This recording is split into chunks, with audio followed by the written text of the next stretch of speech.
Buying 24-karat gold jewelry can be a smart choice, but whether it truly represents good value depends on various factors like how you perceive its worth, its durability, and its visual appeal. Today, I want to share my personal favorite type of jewelry, 24-karat gold, particularly those from Chinese or Hong Kong designs.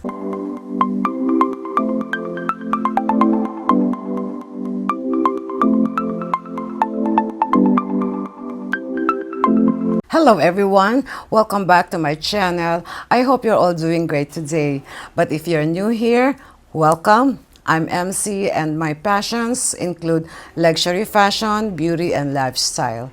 If topics like this are your interest, then this video is for you. So, let's get started. Today, let's set aside high-end luxury pieces from brands like Cartier, Van Cleef & Arpels, Louis Vuitton, Tiffany, or Bulgari, which I often discuss on this channel. We're focusing instead on more accessible gold jewelry available at local stores. One of the standout aspects of 24K gold, especially Chinese or Hong Kong, is its vibrant color. Not everyone prefers the intense of shine of pure gold, but for me, that brightness is a major attraction. Its softness and malleability are notable, which means it requires careful handling and it tends to come with a higher price tag per gram in the market.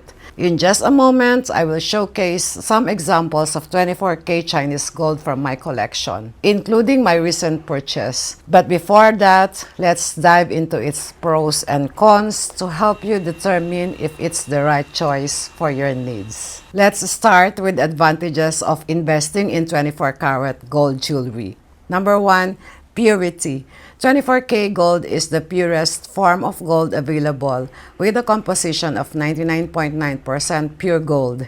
This means you're getting the highest quality metal without any alloy mixes. For those seeking gold purely for its quality, this is the ultimate choice, 24K. Number 2, long-term investment value. Gold has been a reliable investment for centuries. Despite the fluctuations in market prices, gold generally retains or even increases its value over time. If you're considering jewelry as an investment rather than just a fashion statement, 24K gold is a strong option for long-term value. It can be advantageous when you're ready to resell, especially if the gold prices rise. Number 3, cultural significance. In various cultures, especially in countries like India, China, and in the Middle East, 24K gold signifies wealth and prosperity. It often plays a crucial role in weddings, festivals, and significant life events. Therefore, purchasing 24K gold jewelry can carry both cultural and emotional meaning beyond just monetary value. Number 4, aesthetic beauty. The rich yellow hue of 24K gold is distinct and appealing. Many people find this deep color beautiful and unique, differentiating it from lower carat golds like 18K or 22K, which have a different tone due to the presence of other metals.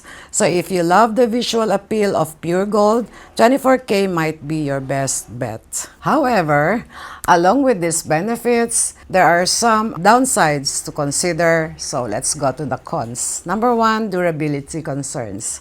One major drawback of 24K gold jewelry is its softness. Unlike 18K or 22K gold, which includes other metals that provide strength, 24K is more prone to scratches, dents, and overall wear and tear. If you plan to wear it daily, it might not withstand the rigors of everyday activities as well. Number 2, higher price tag. 24K gold jewelry is often priced at a premium. For instance, current market prices hover around 5,800 to 6,000 pesos per gram. While you're paying for the purity of the gold, this doesn't necessarily guarantee a superior craftsmanship, particularly for highly decorative items. Number 3, less suitable for certain jewelry types. Because of its softness, 24K gold isn't usually ideal for pieces like rings or bracelets that face constant friction. it's not practical for engagement or wedding rings either. In my case, I've had to reshape my old 24K ring multiple times due to its malleability. Plus, a bracelet I own has also lost its shape over time because it's easily scratched against surfaces. This lovely 24-karat gold bangle that I bought back in 2011 from Luk Fook Jewelry Store in Hong Kong. It's a beautiful piece and I have enjoyed wearing it over the years. However, as time has passed, the bangle has started to show some signs of wear and tear that can't be ignored. Unfortunately, the shape of the bangle has become somewhat deformed. It has developed new dents, which are quite noticeable. Additionally, the lock mechanism, which used to be very secure, has loosened up. This has made it less reliable, and I'm concerned about the safety of wearing it regularly. It's not really a good idea to buy a 24K bracelet because it's too malleable. If you bump it, even on your table, it gets deformed easily. Because of these issues, I've made the decision to sell the bangle. Number 4, limited design options. While some modern designs exist, most 24K gold jewelry leans toward traditional aesthetics, often inspired by intricate classic styles. If contemporary or minimalist designs are what you prefer, you may find the selection in 24K rather lacking. So, is buying 24K gold jewelry worth it? If you're considering it as investment, then yes, 24K gold jewelry can be an excellent choice due to its intrinsic value rooted in purity. If you love the rich color or seek something culturally significant, it can also be rewarding. However, for everyday wear, you might want to think about 18K or 22K gold, which balances purity and durability more effectively. Personally, my attraction to 24K gold stems from its purity and investment potential. A crucial tip is to take good care of your jewelry to prevent any deformities. Opt for heavier pieces rather than delicate designs and avoid rings and bracelets in 24K gold if possible. Investing in chains or necklaces might be more beneficial. I have a couple of old necklaces that have held up wonderfully over time, and while I have no intentions of selling them, I know their value has appreciated. I got this necklace in 1999 and used to wear it almost every day. The only issue with it, as you can see, is that the lock is different.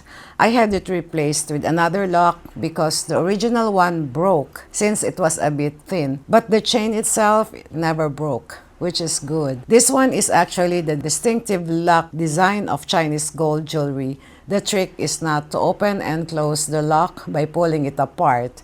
You should do it like up and down in one direction only. So this one is not for everyday wear, but I like it because the beads look like pearls and a bit matte in surface.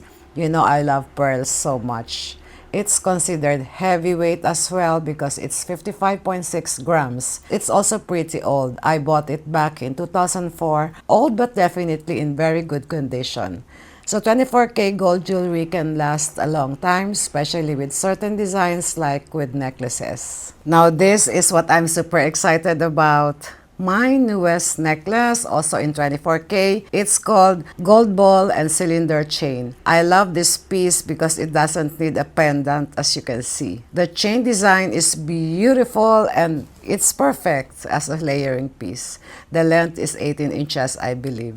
About the price, this chain is 23.7 grams at 138,000 pesos for 5,800 plus per gram.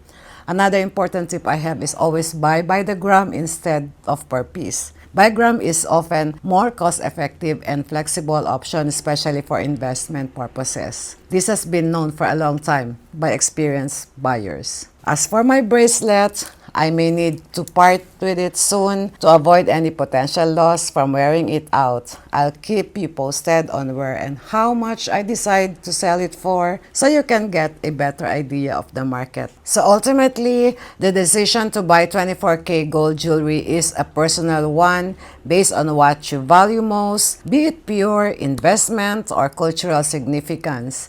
That wraps up our video for today, and I hope you like it and have learned something useful, especially if you're just starting to collect gold jewelry. If you haven't subscribed yet, please subscribe and activate notifications for future updates. Thank you so much, and I'll see you next time. Bye!